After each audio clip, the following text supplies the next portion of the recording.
talk about the Republic Act number 1425 na kung saan nakapaloob dito na dapat ay kailangan nating pag-aralan ang subject or kurso na Rizal's Life, Works, and Writing. So, ano nga ba ang nilalaman ng Republic Act na ito?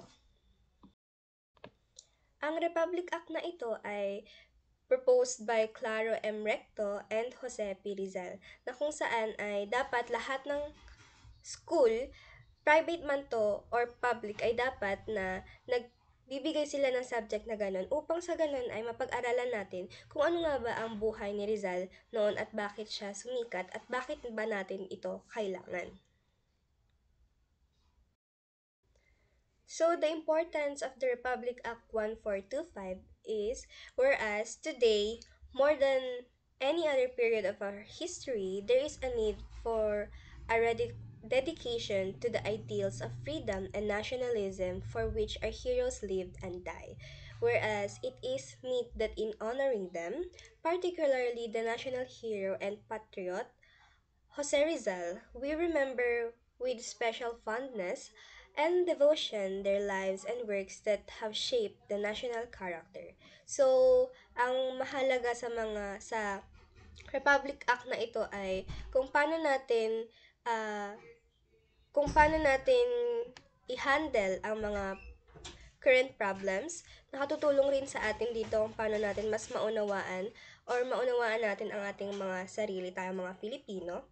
It also teaches us nationalism.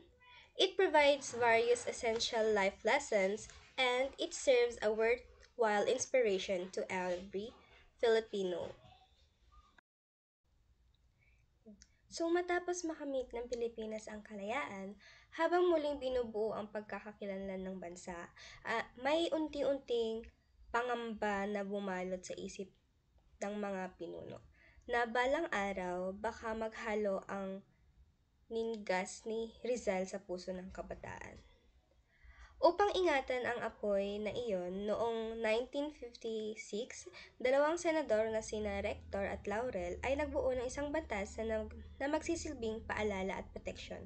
Tinawag nila itong Republic Act number 1425 na kilala ngayon bilang Rizal Law.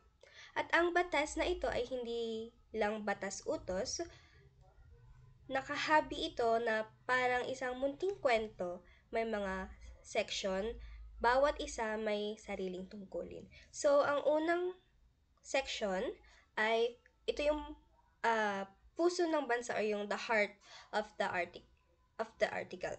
So, dito ipinahayag ang pangarap. Lahat ng paaralan sa Pilipinas ay dapat magturo ng buhay, mga gawa at mga akda ni Jose Rizal. Gaya ng sinabi ko kanina na sa intro na kahit public man ang iyong eskwelahan or private ay kailangan nating pag-aralan ang mga ginawa ni Rizal. Hindi basta pahapyaw, hindi makinig paliwanag, kundi tunay na pakikipagtagpo sa Noli Me Tangere at El Filibusterismo upang maramdaman ng kabataan ang galit, pag-asa at matinding pag-ibig ni Rizal para sa bayan. Ang Section 2 naman ay nilalaad dito ang pagdadala ng maaklat ni Rizal sa kabataan. Ngunit hindi sapat ang pagtuturo lamang, kaya iniutos ng batas na magkaroon ng mga kopya ng Noli Me Tangere at El Filibusterismo sa mga aklatan at silid-aralan na dapat ay laging merong itong dalawang librong sulat ni Rizal sa ating mga library para sa ganoon ay ating siyang basahin ng libre at para na rin ay maintindihan natin at kung bakit nga ba ito sinulat ni Rizal na para sa atin rin lamang. Upang walang sino man ang magkapagsabi na gusto kong matuto pero wala akong nabasa.